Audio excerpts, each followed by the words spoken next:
മലപ്പുറം തിരുവാലി നടുവത്ത് Nipah ബാധിച്ച് മരിച്ച യുവാവിന്റെ സമ്പർക്ക പട്ടികയിലുള്ള 10 പേരുടെ കൂടി സ്രവ സാമ്പിൾ പരിശോധനയ്ക്ക് അയച്ചു.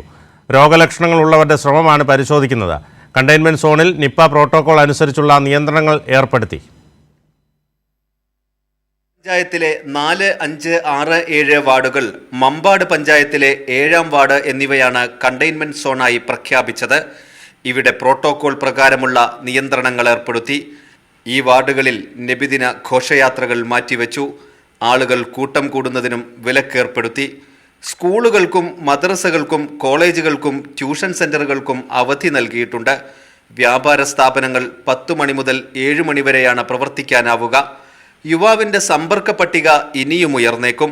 ബംഗളൂരുവിൽ നിന്ന് എത്തിയതിനു ശേഷം യുവാവ് യാത്ര നടത്തിയ സ്ഥലങ്ങൾ മൊബൈൽ ഫോൺ ടവർ ലൊക്കേഷൻ പരിശോധിച്ച് ഉറപ്പുവരുത്തും. നേരിട്ട് സമ്പർക്കമുള്ള രോഗലക്ഷണങ്ങളുള്ള 10 പേരുടെ കൂടി സ്രവ സാമ്പിൾ പരിശോധനയ്ക്ക് അയച്ചിട്ടുണ്ട്. ഇവരെല്ലാം മഞ്ചേരി മെഡിക്കൽ കോളേജിലാണുള്ളത്. കൈരളി ന്യൂസ്, മലപ്പുറം.